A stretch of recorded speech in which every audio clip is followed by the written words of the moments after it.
तुमको बुझाता दुख ससुरा में होता के ज्यादा बात तुहरा ना तुमको बुझाता भाई के जो हरे मरब यार नहीं दुख हम सहब हो अकेले चलैया भातार पन रहब हो अकेले चलैया भातार पन रहब हो।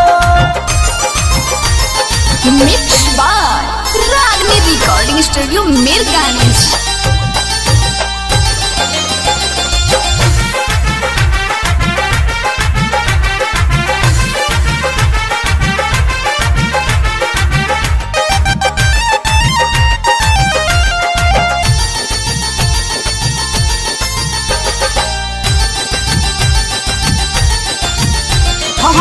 निक न लागे तोहरा हो बिना ससुरा भसुरा भातार हो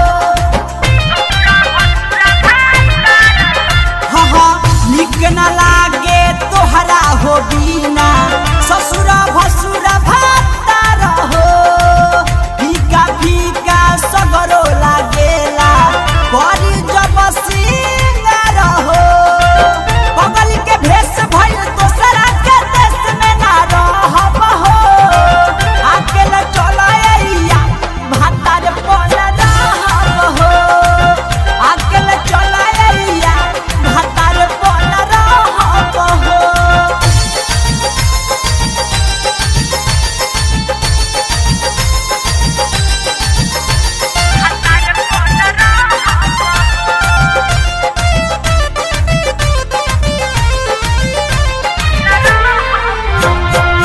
निक न लागे भतरा के बोली बोले जब में हर हो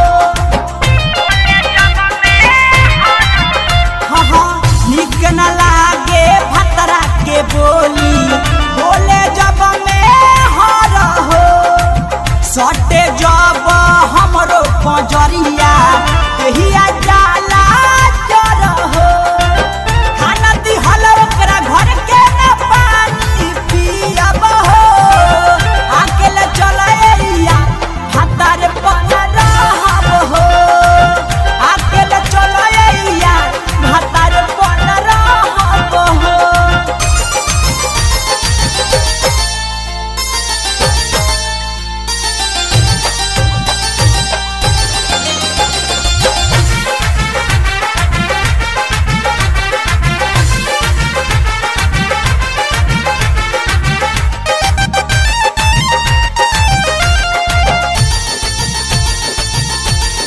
मिक्स बाय रागनी रिकॉर्डिंग स्टूडियो मीरगंज।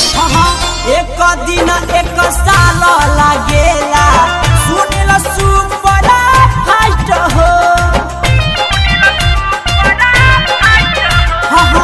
एक दिन एक साल लागेला सुनिल सुपर फास्ट हो आके हमके जल्दी ले चल यरौरी सिला हो डाली के तेल खेले यही जा खत्म करब हो अकेले चलैया भातार पन रहब हो अकेले चलैया भातार पन रहब हो। Presented by Ragini Music।